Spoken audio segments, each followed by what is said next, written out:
projeto como esse, que é um projeto de vida que eu tenho, é um projeto ambicioso, eu sei disso, né? Sim. Pô, eu quero mudar o setor Justo. da construção civil. Então é um negócio que eu não vou conseguir fazer do dia para a noite. Um negócio que é de longo prazo. E aí eu já começo a fazer o primeiro paralelo com o esporte, né? Nenhum campeão olímpico aparece do dia para a noite. Verdade. Né? O campeão olímpico, né? Tanto que a gente vê sempre que o cara ganha um campeão olímpico, ganha um campeonato, não sei o quê, mesmo aqui no futebol, quando ganha a Copa do Mundo, quando ganha um título importante, o pessoal desaba em choro, né? É muito comum isso. É uma carga emocional, é uma catarse. Por quê? Porque o cara começa a passar o filme de todo o sacrifício e todo o foco e toda a disciplina e tudo que aquela pessoa abriu mão para conquistar aquele objetivo. Cara, e isso no mundo corporativo, na empresa que eu fundei, né? Eu falo que é a empresa que eu fundei porque ela é mais minha, né? Porque é minha e dos meus sócios, ou seja, eu acredito nessa questão mais compartilhada.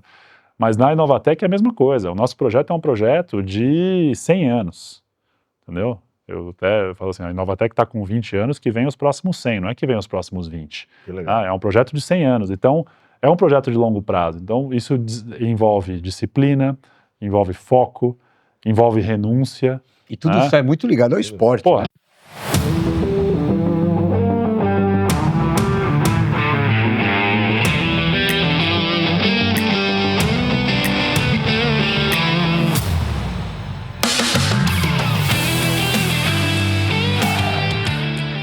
Salve, salve, galera! Tudo bem com vocês? Estamos aqui nós, mais uma vez, gravando mais um episódio do nosso querido Vaz Executiva. Muito obrigado pela sua audiência, muito obrigado por estar sempre conosco, muito obrigado por clicar, botar like, fazer comentário, crítica, mandar perguntas. Nós vamos pegar muitas das perguntas que a gente recebeu de vocês ao longo do tempo. E hoje estamos sendo brindados, mais uma vez, com a visita de uma pessoa extremamente ilustre. E como sempre, eu não vou dar spoiler, vou deixar o Salgueiro fazer a introdução. E aí, Salgueirão, vamos para mais uma? Estamos juntos. É nóis, vamos em frente. São sempre as pessoas que vêm aqui são especiais, né? Sempre, para nós sempre são. Porque são pessoas diferenciadas mesmo, né? E hoje nós estamos trazendo aqui a visita de um CEO da Inovatec. E é um CEO que eu particularmente admiro muito, né? As empresas que eu faço mentoria, esse é uma pessoa daqueles top mesmo, das empresas que eu atuo. Dá gosto de fazer mentoria. É diferenciado mesmo. É o Luiz Henrique, que é CEO da Inovatec. Muito bem-vindo, Luiz Henrique. Obrigado, Wilson. Obrigado, Salgueiro. Pô, fico emocionado. Eu que admiro o Salgueiro, não é ele que me admira, pô. Valeu, obrigado por ter me convidado. Gente, aqui não tem dinheiro envolvido, tá? É amor puro. É amor, é amor. Amor e admiração só. É isso aí, isso aí. Legal. A gente queria que você se apresentasse, Isso. Luiz. Você fala à vontade o que você achar que é legal, as pessoas saberem de você, do seu trabalho, né, que é um trabalho diferenciado mesmo. Tá. Fica à vontade para você falar o que você quiser. Bom, eu sou Luiz Henrique, né? Para alguns, Luizão. Então, obrigado quem está em casa aí, quem está no carro, no celular, qualquer lugar. Obrigado pelo tempo que você vai dedicar para me escutar aqui. Espero que você leve alguma coisa de bom desse tempo aqui que eu vou compartilhar um pouco da minha vida aqui, do que eu faço. Eu sou engenheiro civil, me formei em 2001, filho de professores, neto de professores. Então, uma educação muito estrita, rigorosa.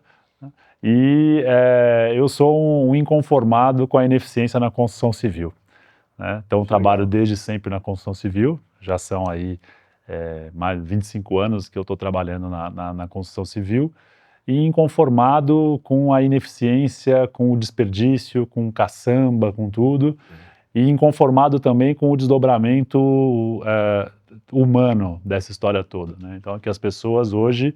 Está mudando ainda bem, mas até pouquíssimo tempo atrás eram valorizadas pela capacidade de carregar peso, né? Como se fosse mula, né? Então, o cara consegue carregar mais saco de cimento, ou o cara empilha mais bloco mais rápido, ganha mais dinheiro, né?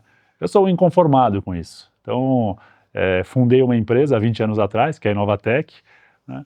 Que eu acredito que a maneira de resolver esse problema é integrar o mercado.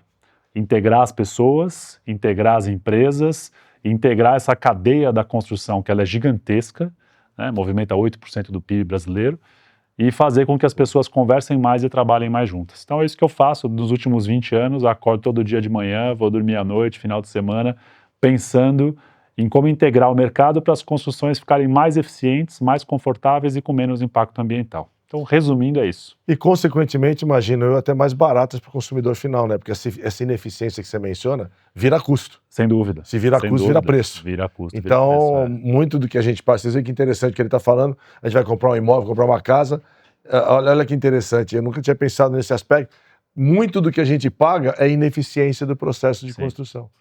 Então, o que você tá, esse projeto que você está engajado é admirável, porque se você for bem sucedido, todos nós aqui acho que teremos benefícios com isso. O Brasil vai viver melhor, né? As casas vão ficar melhores, mais confortáveis, né? As pessoas vão ficar menos doentes. E só trazendo um exemplo, Wilson, às vezes quem está em casa ali, quem está escutando, pensa assim, hoje, uma construção eficiente, num dia de hoje, ela desperdiça da ordem de 15% do material. Você está brincando. Tá? 15%. Então você pega... Isso é eficiente? Eficiente. Ineficiente, 30%. Gente, olha tá? isso. Então uma construção com 15%, fazendo uma conta rápida aqui, tá? Um prédio que custa 60 milhões para construir um prédio. Isso é um prédio padrão, assim. Não tá? Cara, 15% são 9 milhões de reais. Que são jogados na caçamba. E pior, o método construtivo, né? A gente compra o material, transporta o material até a obra, aplica o material, depois quebra, desce, joga na caçamba e paga para alguém e vai embora. Olha a loucura. Você não é só o material em si, não, é todo o ciclo. Entendeu? Tem gente, tem operários da construção, são chamados os serventes, que eles são pagos para carregar entulho que foi recém-construído. Né? E pega um outro exemplo, a gente falando da cadeia, quem compra o apartamento, né? Então, você compra o apartamento.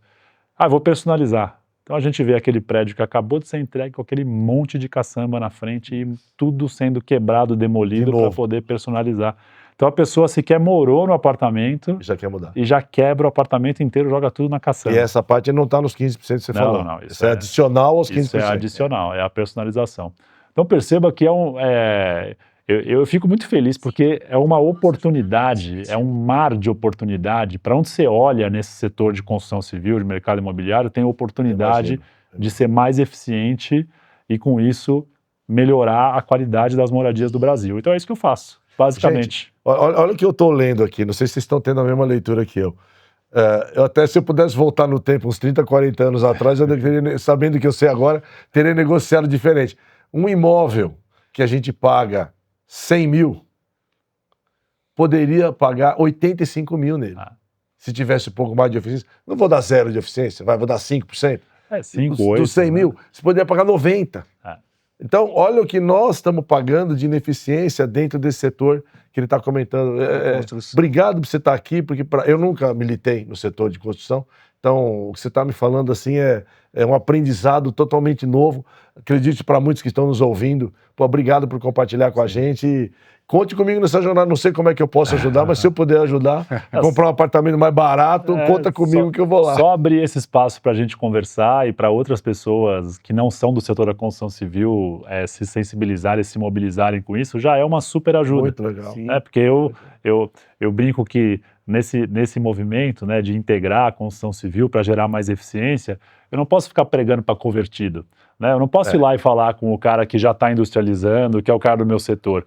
É importante que muita gente saiba desse desafio, porque são várias alavancas que a gente precisa mexer. Tá? Isso que é importante. Então, você fala assim, mas então é fácil? Não, não é fácil de resolver.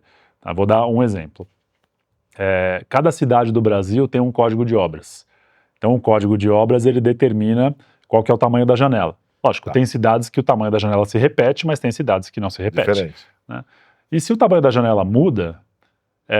muda o processo produtivo. Muda, não dá para fabricar em escala. Tudo igual. Você tem que fazer artesanal. Aí muda o tamanho do bloco, porque se o tamanho do bloco, se a janela é maior, muda o tamanho do bloco.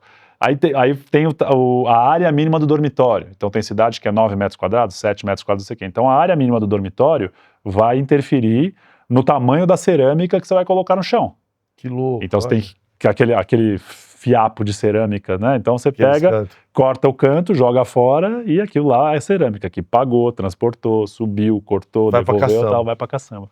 Então, não é um problema simples de resolver, tá? Claro, então, O que eu quero para você que está em casa, fala assim, pô, eu vi o Luizão lá no Vargas Executiva, eu quero 10% do meu desconto, você não sabe fazer obra. Não é assim, entendeu? Tem que...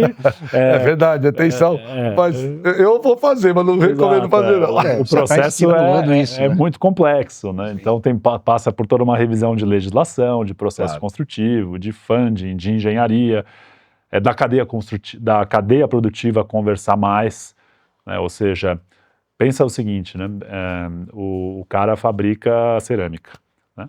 E aí ele tem uma máquina que para ele fabricar cerâmica, sei lá, de 40 por 40, é onde ele tem a eficiência máxima dele. Se ele tiver que fabricar uma cerâmica de 26 por 26, já quebra. Ele vai perder dinheiro. Então a cerâmica de 26 por 26, o preço unitário é maior do que a de 40 por 40. E aí ele fala, não, mas pera lá, então eu preciso resolver o meu aqui. E aí ninguém se conversa. E aí começa a criar um nó, porque a cadeia é muito longa. Né? Um banheiro, para vocês terem uma ideia, né? Se eu pensar, um banheiro tem 200 itens dentro de um banheiro. Banheiro da sua casa. Nossa Senhora. Então, conexão, torneira, válvula, não sei o que, não sei o que, não sei o que. Para montar um banheiro, você compra 200 coisas para poder montar um banheiro. Então, olha, tem que conversar com, sei lá, 20, 30 fornecedores para conseguir fazer. E aí isso que é o grande desafio, né? Resolver. E o que eu vejo no mercado, não sei se se aplica no mundo da construção, eu vou dar um exemplo do iPhone, por exemplo. Ou computador, ou seja o que for. Você pega o plug de um, não serve no plug do outro. É isso aí. Então você tem um carregador em casa, vocês devem ter esse mesmo dor de cabeça que eu tenho. Aí comprei um computador ou comprei um outro telefone, aquele carregador já não serve mais. Então eu vejo, volto a assistir, como eu não sou especialista na construção, mas no mundo normal, corriqueiro, de produtos de consumo que a gente usa, o pessoal fica inventando moda propositalmente para que o dele seja exclusivo. Sim. E nós, consumidores, sejamos obrigados a comprar aquele, porque só aquele que serve. Sim. E na construção, isso é completamente antiproducente. Sim. O cara faz o dele exclusivo, no fim ele fica mais caro. E quem vai acabar pagando o mais caro é o cliente final, que está lá na ponta. É verdadeiro isso? Você acha? Você vê fornecedores no mundo da construção que fazem o dele exclusivo de propósito, só para ele ter? Olha, eu não vejo muito isso, viu, Wilson? Eu vejo um mercado de grandes volumes, o mercado de construção é gigantesco, é um mercado que tem muita gente atuando, tem muito concorrente, tem muita gente que não segue norma, gente que segue norma, tem uma informalidade muito grande. Então eu tenho essa obsessão pela eficiência, só que se cada um olha a sua eficiência e ninguém está olhando a eficiência do todo, sobra 30% lá na obra, no final da obra. Tá? Isso aí. Então, você pegar a indústria, o cara, não, porque aqui eu estou reduzindo meu desperdício, eu estou com 2% de desperdício. Pô, maravilha, só que a hora que esse produto vai lá para a obra e conecta com código de obras, tamanho de janela, não sei o que, e se interliga com todos os outros insumos, joga para o consumidor final a conta dessa ineficiência. Que loucura. Tá? Então, é um desafio de um mercado de cadeia muito longa, né? A cadeia da construção civil é muito longa, então é muito difícil você juntar todo mundo. Toda a cadeia. O que vai acontecer agora, tá? Já dando um spoiler aí para você que é empresário, que tá escutando a gente e tal, né? A gente fala muito disso. Cara, a reforma tributária vai virar isso de cabeça para baixo. Tá? Por quê? Pro bem ou pro mal? Pro bem. Pro bem. Por quê? Porque agora você vai começar a ter crédito e débito tributário, né? Então não é mais o cara que fabrica aqui e chega lá na obra, tem imposto, tem isso, tem aquilo. Então as indústrias, quanto mais elas se conversarem a partir de agora, mais você vai ter, menos elas pagam, porque uma vai conseguir creditar a outra. Entendi. Tá? Então eu enxergo, assim, eu estou muito empolgado com os próximos anos. Que legal. Porque eu acho que agora, finalmente, a gente vai ter uma conjuntura, que é uma conjuntura que vai ajudar muito nesse meu projeto de vida. Primeiro, a reforma tributária, que a industrialização vai começar a funcionar, como se fosse uma montadora de automóvel. Né? A montadora de automóvel, o cara que fabrica o chicote do farol, ele está dentro da montadora. Né? Ele já faz específico para aquele cara, não sei o quê. Por mais que você tenha, sei lá, centenas de carros diferentes, mas você começa a ter essa padronização que começa, a indústria começa a conversar. Né? Então isso é um vetor importantíssimo. Questão de mão de obra, né? Então o Brasil passa por um momento interessantíssimo de escassez generalizada de mão de obra, não é só na construção civil. Só que construção civil, como ela é a porta de entrada de mão de obra muitas vezes informal, pouco qualificada, ela compete diretamente com os aplicativos. com Uber, com iFood, com essas E essas com o pior, modalidades. com Bolsa Família.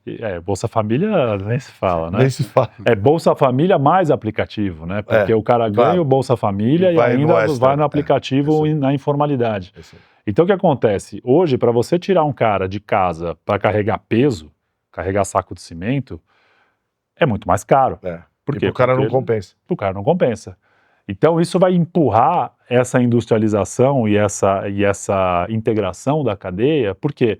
Porque na indústria, como o cara, lembra que eu falei dos 2% lá? Na indústria o cara produz muito mais. Na indústria ele é muito mais eficiente na produção. Então ele consegue ter um salário maior. Tá. O cara trabalha na sombra, almoça no refeitório, vai trabalhar, estaciona o carro, tal. Diferente do cara pegar 3 horas de condução, termina a obra aqui, depois vai fazer uma obra lá longe, depois vai não sei aonde e tal. Não, o cara vai sempre na mesma fábrica, se organiza, família, filhos e tal. Então, a hora que vem a reforma tributária, num cenário de escassez total de mão de obra, a única solução é pagar um salário maior para os caras, para atrair esses caras de volta. Sim, E pagar um salário maior é levar o cara para a indústria para reduzir o desperdício, para a construção ficar de melhor qualidade. Eu estou muito empolgado, cara. Esse negócio vai ser incrível. Nossa, eu queria até puxar um anos. gancho. Você vê que a camiseta do Luiz é legal. integrar, né? Eu sei que a visão dele é uma visão muito de sustentabilidade, né? De trabalhar enxuto, sem desperdício e tal, né? Sim. E eu quero agora puxar um pouco para o esporte, fazer um paralelo, né? Como é que você vê o paralelo que a gente pode fazer, por exemplo, um atleta de alto nível, o que ele precisa ter e associado mesmo a essa visão sua de uma empresa de sustentabilidade, a Inovatec. Porra, como é que cara, você faz esse aí paralelo? Eu faço isso todo dia lá na empresa, Salgueirão. Isso aí é uma coisa que eu acredito muito, né? Primeiro, um projeto como esse, que é um projeto de vida que eu tenho, é um projeto ambicioso, eu sei disso, né? Pô, eu quero mudar o setor da construção civil. Então é um negócio que eu não vou conseguir fazer do dia para a noite. Um negócio que é de longo prazo. E aí eu já começo a fazer o primeiro paralelo com o esporte, né? Nenhum campeão olímpico aparece do dia para a noite. Verdade. Né? O campeão olímpico, né? Tanto que a gente vê sempre que o cara ganha um campeão olímpico, ganha um campeonato, não sei o quê, mesmo aqui no futebol, quando ganha a Copa do Mundo, quando ganha um título importante, o pessoal desaba em choro, né? É muito comum isso. É uma carga emocional, é uma catarse. Por quê? Porque o cara começa a passar o filme de todo o sacrifício e todo o foco e toda a disciplina e tudo que aquela pessoa abriu mão para conquistar aquele objetivo. Cara, e isso no mundo corporativo, na empresa que eu fundei, né? Eu falo que é a empresa que eu fundei porque ela é mais minha, né? Porque é minha e dos meus sócios, ou seja, eu acredito nessa questão mais compartilhada. Mas na Inovatec é a mesma coisa. O nosso projeto é um projeto de 100 anos, entendeu? Eu até falo assim, a Inovatec está com 20 anos, que vem os próximos 100, não é que vem os próximos 20. Que legal. É um projeto de 100 anos, então é um projeto de longo prazo. Então isso envolve disciplina, envolve foco, envolve renúncia. E tudo isso é muito ligado ao esporte, né? Futebol. O cara que não renuncia à balada, mulherada, cachaça, Você lembra de não sei algum que faz isso atualmente? Nossa, não sei, estranho, né? Os caras, tem um que começa tá na com moda, N, mas né? eu não vou falar nada porque aí dá muito like. E dá muito like, a gente né? fala o nome de certas pessoas aqui e vai para 100 mil, 200 mil, então, louco. Não vamos competir com os caras que são mais populares que a gente, né? Mas você pega o Djokovic, né? Djokovic. É um foco, né? O Cristiano focado, Ronaldo, né? pega. São caras disciplinados. Exemplos. E a gente pega, por exemplo, eu gosto muito do Cristiano Ronaldo, porque ele é um cara que, do ponto de vista de técnica e genialidade, eu entendo pouco de futebol, mas você pega, assim, sei lá, o Ronaldinho Bruxo, vamos voltar para trás para cair um pouco sair um pouco da polêmica do dia a dia. Os caras lá de trás que estão aposentados. Pô, era nítida a diferença de talento, o cara nasceu com aquilo. E o Cristiano Ronaldo, cara... ele produziu. Não, ele conquistou por disciplina. Por disciplina. Porque ele não tem o mesmo talento nato que tinha o Ronaldo Fenômeno, por exemplo, o Ronaldinho, o Bruxo. Esses caras, né? Então... E mesmo o Neymar, né? Não tinha essa técnica tão diferenciada. Sim. Mas a disciplina, o foco, renunciar a muitas coisas, né? Que é uma coisa que é difícil renunciar a coisas. E eu diria até que, fique à vontade de discordar, não sei se o público vai concordar comigo, mas o futebol mudou muito. Se você olhar de 20, 30 anos atrás, tanto essa geração que a gente falou aqui agora, Ronaldinho Gaúcho, Ronaldinho Fenômeno e mais outros, volta um pouco mais para trás para pegar Gerson, Rivelino, Pelé, Carlos Alberto. Então, eu vejo assim, Gerson, Rivelino, Pelé, Carlos Alberto eram o natural puro. Sim, O que eles sabiam fazer é o que eles trouxeram do berço. sim, Nessa segundo modelo geracional que eu falei, já tem um pouco de agregado de valor, sim. que é treinamento, que é preparo físico. E agora nós estamos no outro extremo, que eu vejo o futebol, onde está valorizando muito mais o preparo físico, a disciplina tática dentro de campo. A gente falou de disciplina. Sim. Eu já comentei aqui outras vezes e vou repetir porque acho que cabe agora. Eu vi, por exemplo, uma declaração do Vanderlei Luxemburgo. É um cara que eu tenho muita afinidade, mas ele falou uma coisa muito interessante. Falou, antigamente, 30, 40 anos atrás, pegava um moleque talentoso, o moleque saia correndo nas categorias de base, sub-10, sub-12, e driblava todo mundo e fazia um gol. Ele era aplaudido, dava camisa 10 para ele. Hoje, o moleque pega a bola e sai correndo, o técnico chama ele e fala, não, você tem que passar a bola. Não, você não pode sair desse quadrado, porque o outro quadrado é do outro cara que é o meio esquerdo e você é meia direita. Então, o sistema do futebol hoje Um pouco mais engessado. está podando, engessando os talentos. E aí surgem quem? Um Cristiano Ronaldo. Zagueiros hoje, se eu olhar, a maioria, não vou dizer todos, mas a maioria é grandão. É zagueiro de 1,90 m a 2 metros. E há 30, 40 anos atrás, o zagueiro era pequenininho, igual os outros jogadores. Sim. Por quê? Está privilegiando o preparo físico, está privilegiando a condição física. E o Cristiano Ronaldo, na minha opinião, é o maior exemplo disso. Sim. Ele jamais jogaria naquela geração de Pelé, Gerson, Rivelino, e hoje ele é campeão, foi melhor do mundo 7 ou 8 vezes, por disciplina, por técnica, por preparo físico, que é quem está nesse meio, quem tem o dom igual o do passado, mas não agrega com o preparo físico, não consegue passar do ponto. Você imagina o seguinte, Luiz, o indivíduo que está numa posição dessa, fama, dinheiro, né? Ele é contagiado, contaminado o tempo todo com propostas de gente que está na cola dele porque quer aproveitar, a mulherada, tudo isso aí. E se o cara não tiver essa disciplina que você falou, essa renúncia, né? Mas sabe uma coisa que eu queria falar para o Luiz comentar algo, e eu tenho bem de perto como ele valoriza isso.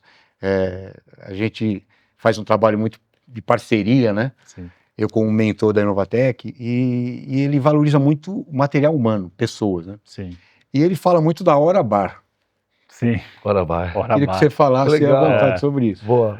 Cara, e a Hora Bar, ela tem um paralelo com o futebol também, né? Pensando nisso. A resenha. Né? Pois é. A nossa resenha. A Hora Bar, eu falo, assim, eu tenho uma agenda fixa, eu tenho algumas agendas fixas, né? Mas eu tenho duas agendas fixas com os meus sócios, que são meus ex-funcionários. Olha que legal. E eu tenho uma brincadeira que eu falo assim, quando o funcionário é muito bom, ou ele vai virar meu sócio ou vai virar meu concorrente, né? Então eu prefiro que ele vire meu sócio. Melhor que seja sócio, né? verdade. Então...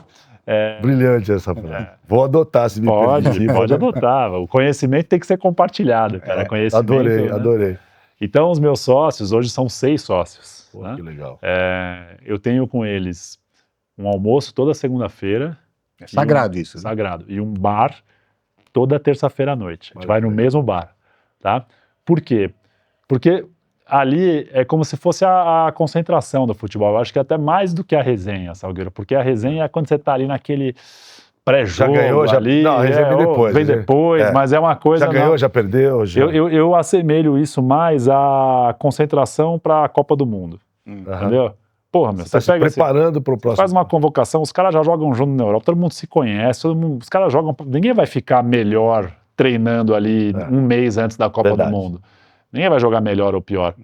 E tem um esquema tático, esses caras são tudo bilionário, eu concordo. O cara podia ir lá treinar na Granja Comari, pega o helicóptero dele, vai pra casa, dorme, dia seguinte volta. De novo. Proibido.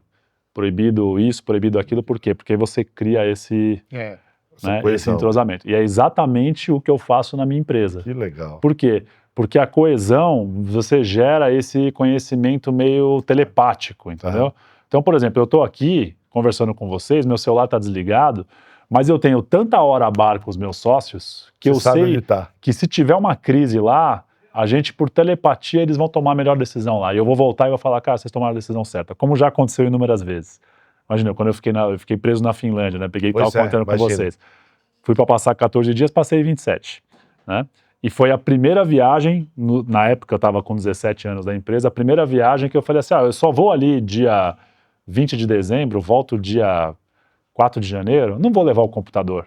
Vou ficar de boa lá. Corajoso, eu não consigo. Não levei o computador. Primeira e última, né? Porque eu não levei o computador. Aconteceu. Mas aí o que salvou foi assim. o Hora Bar. Entendeu? Que é justamente isso. Pô, as decisões foram tomadas. Então, eu uso muito isso, essa questão do entrosamento, ela faz todo sentido. Tá na bola só aquele das 8 às 6. Não, isso não pode acontecer. Eu acredito numa coisa também, eu escrevi um DNA da minha empresa, né? Não diga, que legal. E depois quem quiser entrar no site, tem inovatecengenharia.com.br. A dica aí, pessoal. Tem uma carta para o futuro. Eu deixei no meu site, tem uma carta para o futuro. Que é uma Repete, carta que eu escrevi. O site para Inovatec com CH, engenharia.com.br. E aí eu escrevi uma carta para o futuro, que é o DNA da empresa. Então, nisso que você falou, Wilson, do entrosamento e tal. O que eu digo para as pessoas? E está escrito no DNA e eu cobro isso de todo mundo. Cara, não existe separação de vida profissional e vida pessoal. Na Inovatec não tem isso, né? Hoje eu estou de calça porque eu vim aqui, porque o pessoal está tudo de bermuda lá, né? Tá todo chinelo. Bermuda e chinelo, né, Salgueirão? Ele conhece bem o esquema. Então, por que eu vejo isso? E eu acho que isso se assemelha muito ao futebol e aos outros esportes. Pô, você tá lá 8 horas por dia, né? Aí você leva São Paulo, cidade como São Paulo, mais 3 horas de deslocamento, então já deu 11, né? Mais 1 hora para almoçar, deu 12. Uma pessoa dorme, sei lá, 6 horas, que seja, já deu 18. Entendeu? Ou seja, tem 6 horas do seu dia que você vai passar com a família, vai comer, vai dormir, vai fazer academia, não sei o que. Então, você está 8 horas trabalhando e 6 com a sua família. Como é que você vai ter uma vida... Ah, não, eu no profissional eu sou assim, no pessoal eu sou assado. Você vai ficar infeliz, cara. Mas você vai ser 2 pessoas. Vai ser um teatro, entendeu? E eu vejo muito isso no esporte, né? A gente falando aqui de futebol, é isso. Você pega o cara que ele fora do gramado... é o mesmo comportamento dentro do gramado, seja pro bem, seja pro mal, quando é pro bem, o cara estoura, entendeu? O cara que tá lá fora do gramado fazendo gambiarra, daqui a gente tá falando das bet, não sei das quantas, tal, e dentro do gramado o cara é todo santinho, só aí, cara, não vai rolar. Não, e aí eu acrescentaria uma coisa, o mundo do jeito que está hoje, com essa coisa internet, com essa coisa midiática, todo mundo que fica famoso, na maioria das esferas, pode ser no futebol, pode ser no voleibol, pode ser no esporte, pode ser fora, até mesmo na vida executiva, tem caras que se destacam, acaba ganhando um segundo personagem, fora o tradicional dele. Então, vamos falar de futebol? Você tem um cara que é o jogador de futebol, então ele ganha um determinado valor para jogar bola, e como você disse, tem que treinar, tem que abdicar de um monte de coisa, tem que se esforçar, tem que ser regrado na comida, não pode beber, e ganha X moedas. Esse mesmo cara fica famoso, a maioria, não estou dando nome de ninguém, porque a maioria assim.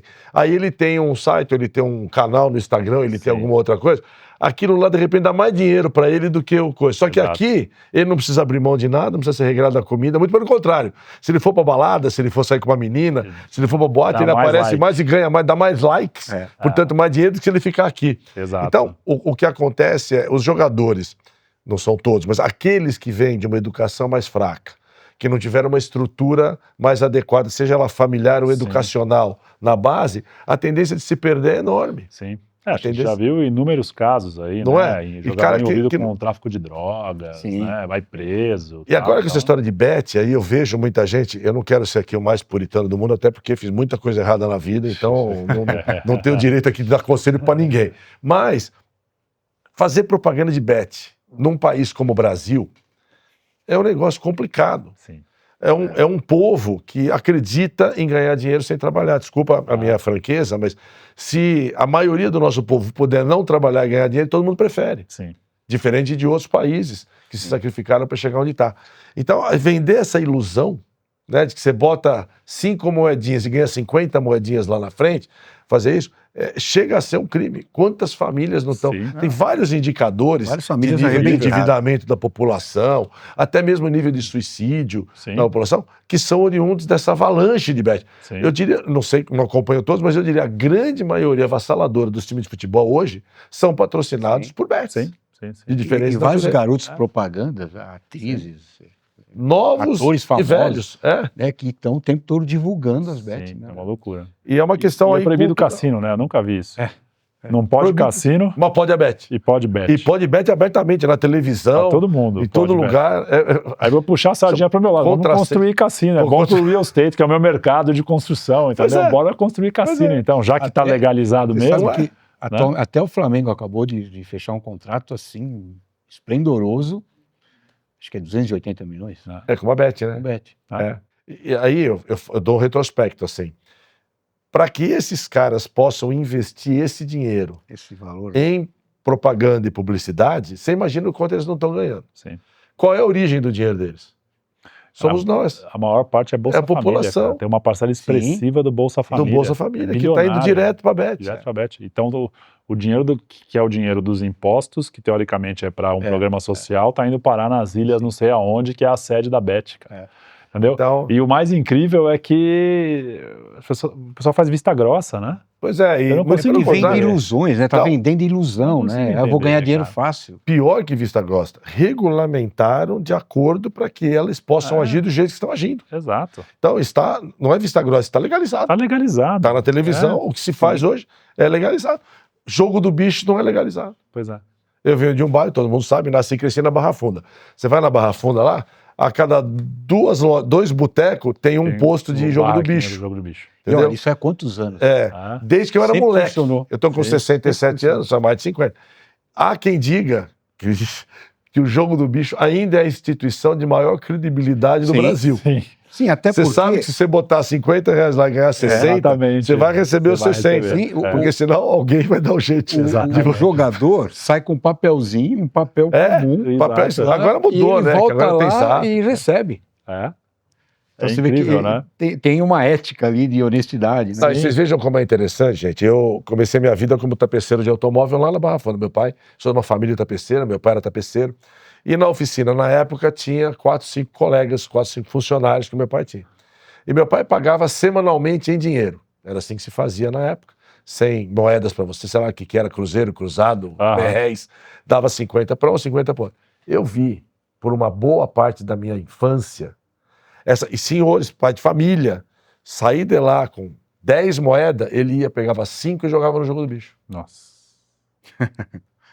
Saía, pegava o dinheiro na sexta-feira e ia para o negócio que ficava a 2 portas da oficina. Eu cresci vendo isso. Você perguntar para mim, eu nunca entrei numa lotérica. Eu não acredito em dinheiro fácil. Sim. Sim. Não estou dizendo que eu estou certo, hein, gente? Pelo amor de Deus, cada um. O dinheiro que vem fácil, vai fácil. A história prova isso. Sim. Então, o dinheiro bom é aquele que você ralou para ganhar. É porque você dá Você valor, construiu né? alguma coisa, você valoriza. trabalhou, você produziu, Sim. você entregou algo para a sociedade, então você foi remunerado por isso. Bacana, dinheiro bacana. Agora, fui lá, apostei 5, ganhei 50. Que valor tem esses 45? É. Eu tomei de alguém. É isso que você tem que ter na cabeça. Sim. Esses 45, alguém que perdeu, deu para mim. Sim. Tá certo? Porque dinheiro não nasce em árvore. Sim. Então, eu não sei se foi bom, se foi ruim, mas eu fiquei um tamanho trauma nessa época. Eu vi gente grande, eu era moleque, funcionário, tapeceiro, chorando, porque não tinha dinheiro para comprar arroz e feijão, porque ele tinha jogado no jogo do bicho e tinha perdido. É, e Aquilo assim, nunca mais saiu da minha cabeça. Então, aqueles de vocês que tiveram essa oportunidade, tenho certeza que seguiram seus caminhos, cada um do seu jeito. A gente, eu já falei aqui várias vezes, né? A gente é fruto do nosso meio. Muito do que a gente é, nas nossas idades, a gente aprendeu convivendo com pessoas. A nossa educação básica veio dos nossos pais, depois veio a nossa escola e depois veio o nosso convívio. Muitos se perdem nesse momento do convívio. Nenhum pai, não vou dizer, mas a maioria dos pais não ensina a filho a ser ladrão. Sim. Ele se torna um ladrão depois. Sim. Então, a gente vai convivendo. E eu vi aquilo, peguei medo, juro por Deus, eu tenho medo. Medo de um dia jogar 10, ganhar 100, achar que é bagagem, já aposto 200, ganho 300, quando eu apostar 1 milhão eu perco. É isso aí. Que é assim que funciona, né? você vai Eles vão- alimentando uma Eles ilusão. vão te né? alimentando, a hora que você está no pico é onde você perde. Então, gente, só fica essa mensagem aqui, se é que eu posso deixar alguma Mas dentro da mensagem. questão esporte, né? A gente fala do futebol. O futebol talvez seja o esporte mais valorizado. Em termos Sim. de No Brasil, né? remuneração, né? Sim. No Brasil. Eu acho que uma média no mundo talvez seja. Ah, o nós estava futebol. vendo agora de manhã, vai ter Para quem não sabe, nós estamos no dia que vai ter o jogo de NBA na Arena do Corinthians, lá no Palácio. NFL, né? NFL. É naquele palácio que tem ali em Itaquera, não sei se vocês conhecem. Vai ter um NFL, eles escolhem lá, vocês veem que coisa interessante, né? Tem gente aqui que nem é corintiano e vai lá também. Né, Rosa? Vai lá surrupiar as coisas nossas. Então, dentro dessa linha, eu queria E falar o eles, seguinte. salários assim de 27 milhões de dólares por mês. Sim, Negócio absurdo, assim. né? Gente, Mas o futebol, ele é apaixonante, É. ele tem uma emoção, até quando a gente fez o nosso Várzea, né, o tripé o futebol como talvez o esporte que fala muito da vida, da sabe? vida. As dificuldades que acontece dentro do futebol, a questão emocional envolvida, tal. E o tripé, o futebol é o mundo corporativo, né, e o comportamento humano. Na sua visão, Luiz, o futebol movimenta muito dinheiro. E eu sei, eu conheço um pouco do teu pensamento, você pensa que é acima do que deveria ser, não é tão justo, né? Sua visão seria que não deveria ser tão valorizado financeiramente. Você enxerga um outro esporte que deveria ser mais valorizado comparativamente com o futebol? Olha, o que eu vejo, Salgueiro, eu, assim, como empresário, eu sou muito pragmático, entendeu? Então, por que o futebol paga tão bem? Porque é uma mídia que tem um investimento, é um veículo de mídia.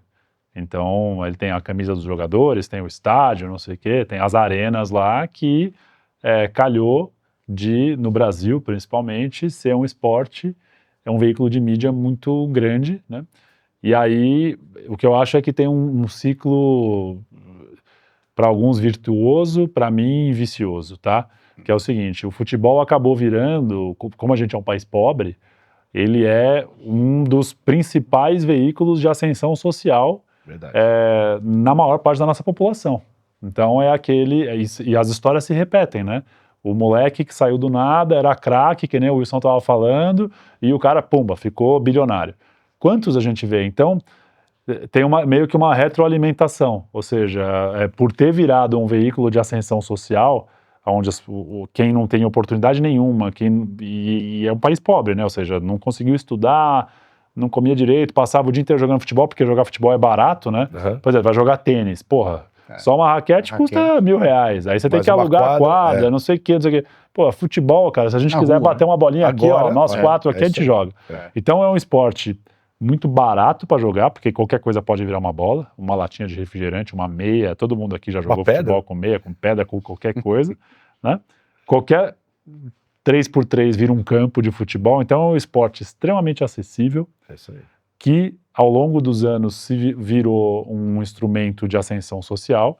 Por ser um instrumento de ascensão social, a história do ovo e da galinha vira um veículo de mídia, porque tem muita gente querendo assistir, muita gente se inspirando. Tem audiência, Tem audiência, e aí, por ser um grande veículo de mídia, movimenta dinheiro. movimenta muito dinheiro.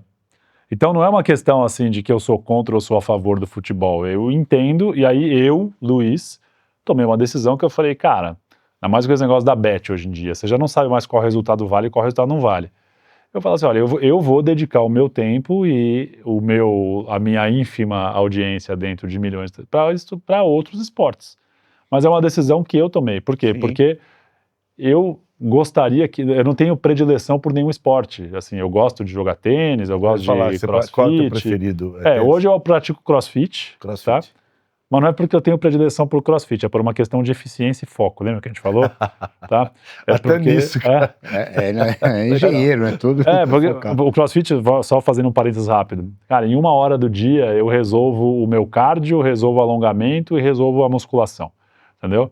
E eu não tenho mais do que 1 hora por dia para dedicar essas coisas, por quê? Porque eu tenho que cuidar da minha empresa, eu tenho que cuidar dos meus filhos. Tá. Salgueiro sabe, eu sou um Ele cara... é super pai, viu? Levo na escola, não perco uma reunião com a coordenadora, viajo, tiro férias. Prioridades são prioridades. Verdade. Não vou no boteco tomar cerveja à noite porque eu vou ficar com os meus filhos. E ponto. Então, só voltando aqui na questão. Então, o meu esporte é o CrossFit. Eu gosto, mas principalmente porque eu fico muito bem condicionado para poder brincar com os meus filhos. Olha só. Entendeu? Então, não é porque eu consigo, moleque com 11 anos, papai, vamos jogar futebol. Energia. 3 horas jogando futebol, né? Não é que eu vou jogar meia horinha, né? Vamos pedalar, vamos isso. Então, só voltando. Qualquer esporte, assim, então eu acho que ficou distorcido, não porque eu não gosto de futebol, mas porque por ser um país pobre, por ser um veículo de ascensão social, por ser barato de jogar, e como é barato de jogar, não sei o quê, por a gente ter um clima maravilhoso, que é um clima que permite que você jogue esse esporte o ano inteiro. Você pega um país frio, por exemplo. Só meio ano no máximo. É um país frio, o que acontece? Os esportes de quadra e de ginásio são mais balanceados. Por quê? Porque o cara não consegue jogar futebol. Pega o basquete, os Estados Unidos, NBA, lá pra cima. Chicago Bulls, que é o maior time, né, que a gente ouve falar. Pô, vocês já foram pra Chicago no inverno? Eu fui ver o jogo lá. É um frio do cacete, cara. Entendeu? Você só pode jogar esporte indoor, ou seja, não tem outra solução. Então, é mais isso, sabe? Não é vou uma dar uma coisa coisa que de... você falou. Eu joguei, eu morei em Nova York uma época e joguei futebol lá. Aham. E teve momentos de a gente sair e o pessoal me pegar pra jogar bola, no auge do frio, Aham. quase dezembro. Você chegava lá, tinha feito um sereno durante a noite, aquele sereno tinha virado gelo. Gelo. Então a grama, que aqui no Brasil, nunca, olha que interessante, que nunca tinha problema nenhum, você não podia lá pisar porque ela te cortava. Ah. Então a gente chegamos aí em lugar, não tinha como hoje, isso foi nos anos 80, tinha internet, não tinha telefone celular, então não tinha como comunicar. Acordou cedo, vão jogar. Sim. Chegava lá, o jogo era cancelado, porque o gramado externo estava com a grama congelada, que você não conseguia pisar na grama. Não porque ela era gelada, porque ficava aqueles bicos para cima, você se machucava. Cortava. Olha que louco, isso que você está falando Então, super sério. Aí vai para onde? Vai para o indoor. Então nessa parte de inverno, fazia os indoors. Por isso que as quadras são tão difundidas, mais do que aqui. Você pega o hóquei na Finlândia, né? Aí você tem outros esportes de neve. Na Europa, na França, você tem o ciclismo. Ou seja, cara, você vê uma prova do Tour de France, cara, parece final de Copa do Mundo, os caras na montanha. Não sei se vocês já viram na TV aqueles caras subindo de bicicleta, aqueles morros. A galera enlouquecida, enlouquecida, ou seja, e aí assim, o futebol também, mas tem outros esportes. Então acho que tem essa conjuntura e eu decidi por uma questão de princípio não dar audiência. Então eu dou audiência para outros esportes. Eu sei que eu sou um grãozinho de areia nesse deserto. Tem seus princípios. Mas cara, eu não vou dar audiência pro cara... E você tem algum time de futebol que você tem alguma preferência? Não, é absolutamente Olha, eu nasci São Paulino, tá? Mas se você me perguntar a escalação de São Paulo hoje, eu não sei. Não acompanha, né? Não acompanha. Você é o São Paulino que acha que o goleiro ainda é o Rogério Ceni. Até o Rogério Ceni eu acompanhei. Saiu do Zete, parou no Rogério Ceni, depois eu não sei mais quem é. Mas sabe uma coisa que eu queria falar acompanha. em relação ao que envolve plateia, essa paixão? Eu enxergo o futebol como um esporte assim que ele serve como um instrumento de descarga emocional muito forte. Sim. Das frustrações, das neuroses humanas, né? Aquelas coisas que a pessoa vive no dia a dia, dificuldades, conflitos, tudo, angústias. E ele acaba expressando lá no time dele, se vai ganhar, por exemplo, alivia essa carga dele. Sim. É como se ele se sentisse um ganhador também, né? Na verdade, ele não está ganhando nada, né? Porque quem está ganhando são os jogadores, ele não ganha nada. Mas ele tem a sensação de ele ser campeão. Né? Então mexe muito nessa coisa emocional. Tá falando do psicólogo. Mas eu super concordo com você. E tem um lado contrário também, né? Sim. Também quando perde, ele puxa um fio assim de tudo aquilo que é frustrado nele, que ele se sente inferiorizado. Sim. Por isso muitas vezes alguns vão pro fanatismo da briga mesmo, né? Porque Exato. ele se sente inferiorizado. Mas você sabe que no mundo corporativo, já fazendo gancho, eu acho que é exatamente assim, Salgueiro. Porque qual que é a minha leitura? Uma leitura um pouco mais assim, eu sou engenheiro civil, então eu posso estar falando uma grande besteira, mas aqui a gente pode falar besteira que o Salgueiro não vai me dar bronca, né? Do ponto de vista, entrando na seara dele aqui. Mas eu acho que o ser humano, de uma maneira geral, ele tem a necessidade de se rotular. É verdade. Então, assim, é o Luiz da Inovatec, é o Salgueiro da Vargas Executiva. Então, essa necessidade de criar rótulos... Sobrenome. Ela é muito natural do ser humano. E aí, por que voltando, fazendo futebol, depois chegando no mundo corporativo? Se você tem um esporte com índice de popularidade gigantesco, como o futebol no Brasil, que todo mundo entende um pouquinho de futebol, sabe? Não sei o que, acha que entende. Eu não entendo nada, mas eu tô aqui falando de futebol. Então, o que acontece? Fica mais fácil você se rotular. Eu vejo meu filho, por exemplo. Meu filho tem uma criação parecida com a minha. Eu nunca levei ele no jogo de... Levei ele uma vez no jogo de futebol. Falei, e aí, o que você achou? Ele falou, puta... Tem graça. Perrengue pra chegar, perrengue pra ir embora, não sei o que, gritaria, eu não gostei. Eu falei, que bom. Aí, tô livre dessa. Mas se ele gostasse... Mas ele tem uma questão ali que a gente vem trabalhando, tudo, uma questão social na escola. Por quê? Porque, qual é o time que você torce? Primeira coisa, rótulo. Não tem. Né? E trazendo para o mundo corporativo, e essa coisa da paixão e da gana e tal, é isso. E aí eu acho que entra muito na questão, como é que eu uso essa questão da necessidade de se rotular? Na questão da cultura empresarial. Por quê? Porque é o fulano de tal da Inovatec. Isso. Então ele se rotula e ele se alinha com os valores e com as crenças daquela organização e ele literalmente torce e veste a camisa. Tem que torcer. Né? Então todo mundo tem uma camisa como essa lá, galera. Eu vou lá, todo mundo vejo, não é todo mundo, mas todo dia tem alguém com essa camiseta. Ou seja, fazendo o paralelo, ele é um torcedor da empresa que ele trabalha, ele é um sócio torcedor, podemos dizer assim. Né? Então ele está lá trabalhando, dedicando o dia dele, mas ele está torcendo. Veste a camisa, literalmente. Está torcendo para dar certo, né? Então, eu vejo que essa questão de rótulo faz todo sentido. Então, assim como tem a torcida organizada de um time tal, né? Eu tenho a minha torcida organizada também. Quem é a minha torcida organizada? São os meus clientes. Entendeu? Os meus clientes são a torcida organizada. São os meus caras que estão pagando para ver o meu time jogar. Algo legal, entendeu? Então, eles estão pagando para ver os Inovatecers jogarem e entregarem o que eles precisam. Legal. Tá? Então eu trabalho muito nisso, sabe? Quem são os torcedores, né? São os meus clientes. Como é que eu faço com que os meus clientes sejam sempre torcedores do meu time? E sejam sempre vitoriosos. Sempre vitoriosos. Ganhem todos os campeonatos. Exatamente. E a gente gosta muito de usar essa linguagem do esporte, né? A gente fala muito de futebol, que é o esporte que a gente pratica, né? Sim. Mas o esporte, de uma maneira geral... Acredite se quiser, a gente pratica. Eu sei, pô, craque. Ele fala que não vai lá na empresa porque vai jogar campeonato não sei aonde. A gente viaja. Nós vamos para Cascais agora, dia 20, jogar em Cascais. Quer dizer que você não vai aparecer lá dia 20 então, Salgueirão? Você vai jogar em Não, eu não tô nessa. Você não tá nessa, é verdade. Você não vou, né? Eu tô vendo tempo, essa. Tô mais focado. Obrigado por liberar ele, viu, Wilson? Porque, pô, você veio lá na empresa, cara. Então, Luiz, o esporte, ele contribui muito, porque a linguagem se fala, né? Então, a dedicação, disciplina, força de vontade, né? Tem uma carga emocional. E na empresa a gente vê muito isso acontecer, né, Luiz? Então, o quanto a gente precisa enxergar as pessoas ali como pessoas. Sim. E o Luiz sempre se preocupou com isso, né? A gente se alinha muito, né? Aquilo que acontece ali, ele me pontua. O que eu observo da equipe, eu pontuo ele. E a gente vai alinhando para afinar o instrumento. E todo mundo está alinhado, integrado mesmo, né? Sim. Então, acho que o futebol ou o esporte de maneira geral contribui muito, não é isso? Sem dúvida. É aquela questão do técnico, né? A gente percebe, você pega a seleção brasileira hoje, né? Ganhou ontem 3-0, todo mundo feliz, não sei o quê, técnico novo, vibe nova, não sei o quê. Pô, mas... Lógico, ele mudou um pouco a escalação do time, mas os jogadores são mais ou menos aqueles mesmos que sempre orbitaram, né? Aí eu li a manchete hoje, pô, Paquetá ressuscitou, ressurgiu, não sei o quê. Sim, fala que não tem nada de futebol. Você tá atualizado. Eu sou um cara culto, é diferente, né? Porque eu preciso conversar com todo mundo, né? Sim, se o meu lema é integrar, eu preciso saber um pouco para poder conversar com o porteiro do prédio, com o manobrista, com quem cliente seja, que você vê, com um cliente que manja de futebol. Então assim, porra, Paquetá ressurgiu.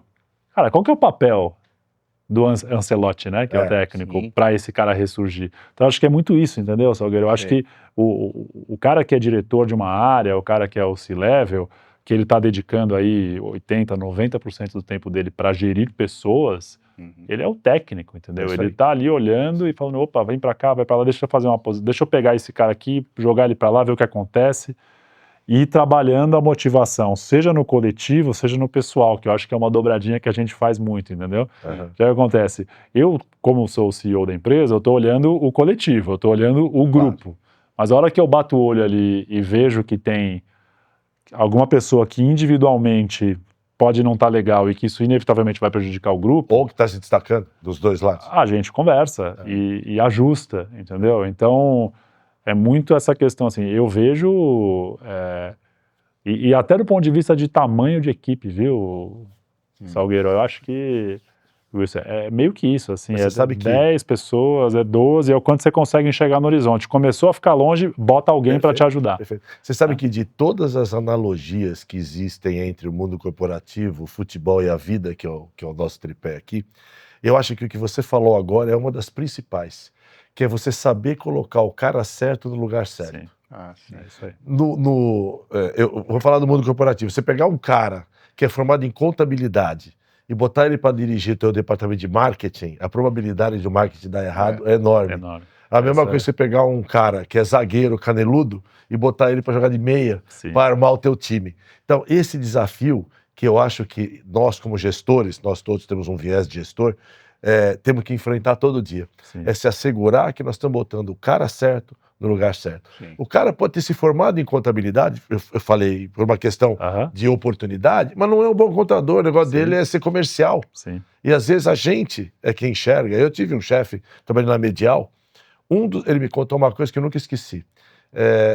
Um dos grandes prazeres dele era ser disruptivo na carreira das pessoas. Olha que legal. Então eu fiquei 3 anos nessa empresa, e enquanto eu estive lá, ele pegou um rapaz que era gerente de tesouraria e transformou em diretor de recursos humanos. Pegou a diretora financeira e transformou em diretora comercial. E fez mais 2 ou 3 movimentações dessa natureza. Sim. E essas pessoas se reencontraram. Sim. Eu fiz muito Todas isso. deram certo? Não. Uma ou 2 não vingaram. Mas a maioria deram certo. Ele falava para mim, esse é o meu prazer, eu quero ser disruptivo na carreira das pessoas. É impressionante, né? E nisso que você falou, Wilson, tem 2 coisas que eu queria pontuar de experiências reais minhas, né? Uma é nessa movimentação que eu estou sempre fazendo lá, o diálogo franco. Claro, Né? fundamental. Uma das frases do DNA é o seguinte, é dialogar sempre, escutar é muito mais do que ouvir, né? Porque eu posso estar ouvindo o barulho aqui do ar-condicionado, mas eu estou escutando vocês. É diferente, né? Então, esse diálogo franco, você cria um vínculo que mesmo nas decisões difíceis, e eu já tive que fazer isso, de fazer downgrade de pessoas dentro da empresa, de falar, olha, você estava num nível de diretoria, não vai funcionar, você vai ter que voltar um passo atrás na sua carreira e tal.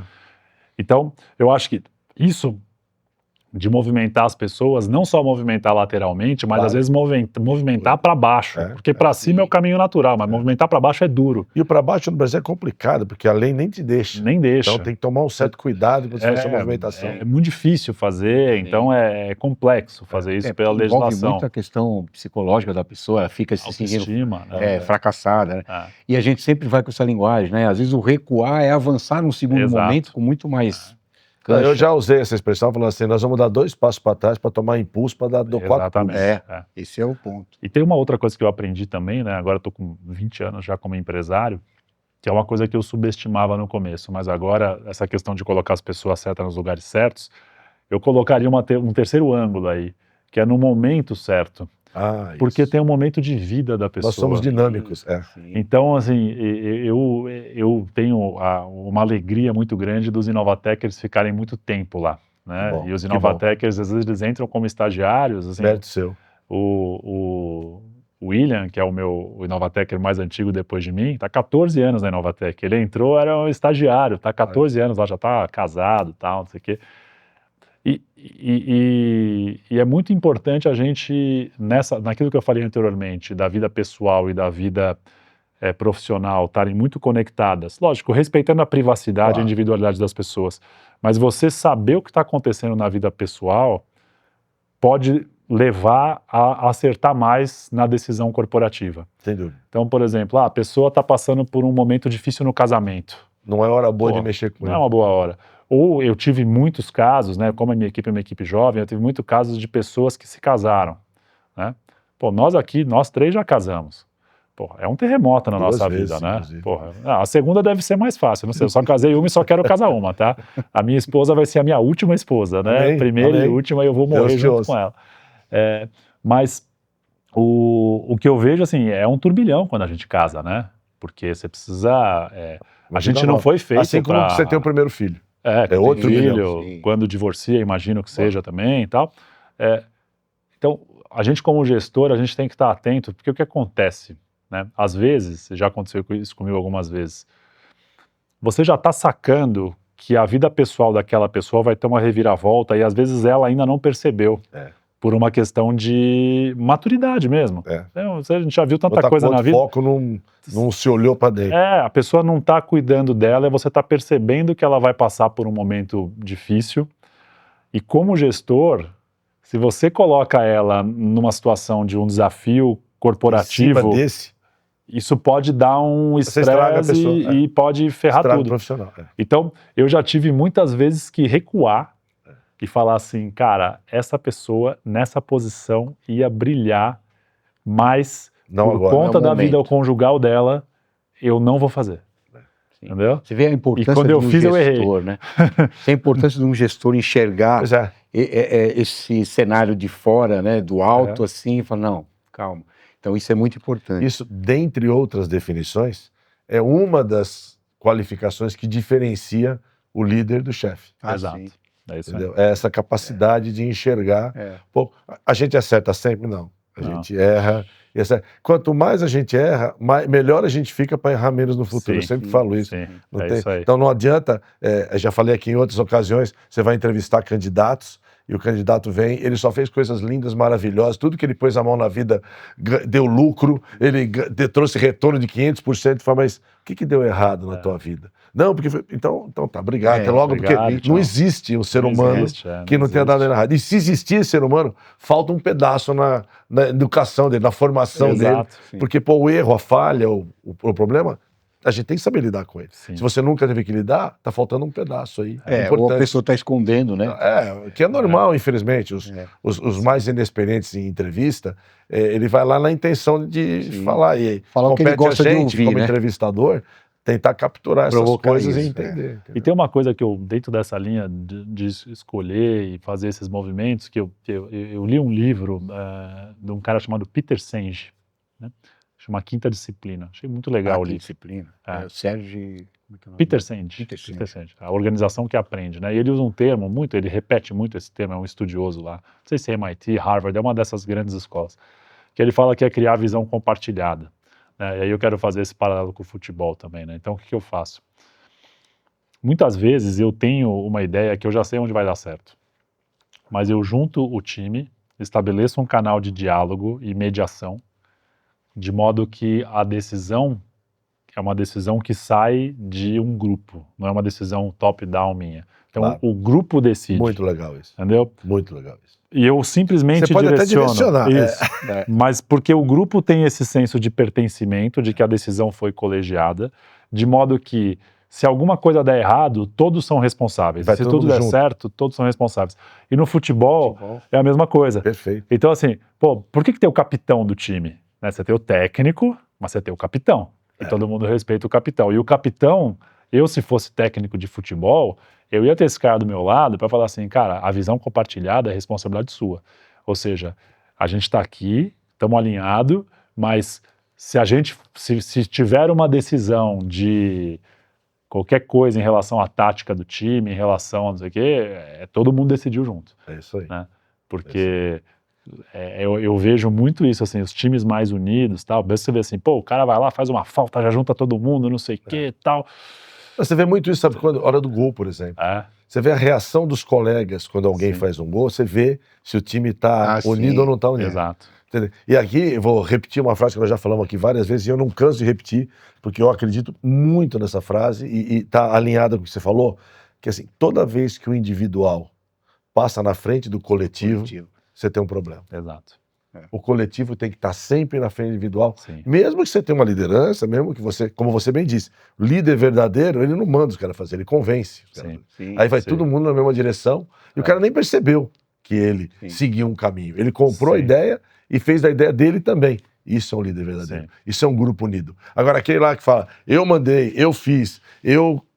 sempre na primeira pessoa. O resto são só os executores que estão à minha volta. Não funciona. Não vai dar certo. Mas tem uma frase no DNA que eu escrevi lá também. Eu vou ver o livrinho. Aqui lá, essas frases não estão todas lá, mas o Salgueiro tem o livrinho, já leu o livrinho, né? Que é o seguinte, na linha que você falou, o resultado é coletivo, mas a recompensa é individual. Perfeito. Entendeu? Então, no mundo corporativo é o seguinte, cara, a empresa deu lucro, beleza, tô todo mundo aqui, a empresa deu resultado. Agora, se um ficou mais para trás, corpo mole, e o outro deu mais gás, a recompensa ela é individual. Tem jeito. Então, eu sou contra, por exemplo, essa coisa de PLR negociada com o sindicato.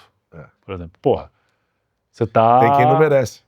Quem não merece tá tirando bônus de quem merece porque eu tenho que pagar igual para todo mundo. É isso aí. tá? Então, assim, É o socialismo. o resultado é coletivo, mas a meritocracia recompensa é acima de individual, tudo. tá? Então, assim, o time jogou bem, beleza, jogou bem e tal, todo mundo ganhou lá as luvas e tal, mas, meu, se o cara mandou bem, por exemplo, eu sendo Merece um prêmio. técnico, né, eu sou técnico do meu time, tem a regra do jogo, do bônus e não sei o quê, mas eu tenho um bolsinho meu ali que eu chego e falo, cara, Salgueirão, tá aqui, Você mereceu. você mereceu. E você tá sabendo, eu e você, ninguém mais tá sabendo e perfeito. tal.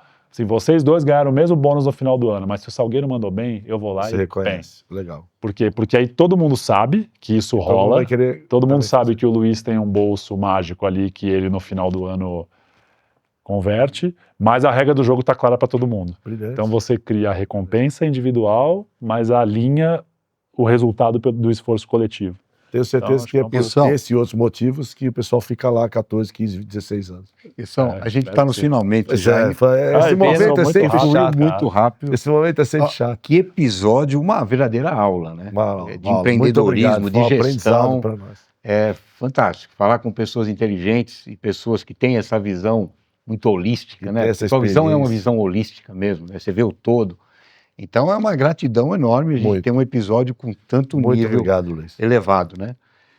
Pô, Pessoal, obrigado. finalizando aqui, vamos agradecer aqui ao Luiz, nosso gratidão convidado. total. Muito Imagina. obrigado por estar aqui com a gente, por ter aceito esse desafio. Muito obrigado. Gente, curtam, compartilhem esse episódio, ficou fantástico, né? Queria deixar só o Luiz dar uma mensagem E final. aí eu quero que ele dê a mensagem final. De por favor, encerramento. Eu primeiro agradecer vocês dois, para mim é uma alegria, eu também aprendi muito, né? Aprendi sobre futebol com vocês, né? E eu gosto muito de aprender, né? Acho que também. a vida é uma vida que a gente tem que aprender e gerar conhecimento, né? E acho que a mensagem para quem está escutando em casa, assim, às vezes fala assim, pô, eu quero empreender, né? Por onde começar? Meu, não esqueça das pessoas, cara. A gente é a matéria-prima de né? qualquer coisa. Mesmo uma empresa de tecnologia precisa cuidar de gente. E quando, assim, e eu não quero dizer aqui que eu sou perfeito, eu não quero dizer que eu cuido 100%. Eu sei que eu tenho um monte de erro, eu estou sempre errando. todo mundo né? erra. Estou sempre errando. Mas o cara que abre a empresa para ficar rico, para ganhar dinheiro e esquece das pessoas, esse cara vai ficar pobre. Vai. Tá? Ele vai ficar pobre ou por uma trabalhista, ou por ele vai gastar Daí, se não ficar pobre de dinheiro, ele fica pobre de espírito. ele vai pegar um câncer, sei lá, não desejo mal de ninguém, mas Claro. assim, Somatiza. é muito louco isso. Então, assim, não esquecer das pessoas, cara, porque é muito bom lidar com gente, né? Muito bom dialogar, e eu acho que é esse que é o legal, né? O gostoso de empreender é você ter gente acreditando no que você acredita, Fantástico. né? E ótima mensagem, maravilhosa. Bom, vocês viram que a alma de uma empresa são as pessoas. São as pessoas. Né? Sim. Então a gente tem que valorizar o material humano. Gente, obrigado. Um episódio desse tem que ser divulgado, por favor, compartilhem nossa audiência e mande perguntas, mande sugestões de temas que nós estamos aqui para desenvolver. Valeu, Muito Sal. obrigado a você que esteve aqui conosco até agora. Esperamos que essa hora tenha sido prazerosa para você, que tenha acrescentado algo na sua vida. Muito obrigado por estar com a gente. Acompanhe a gente nas redes sociais. Escrevam, critiquem, mandem mensagens que a gente passa por aqui. Muito obrigado, um grande abraço.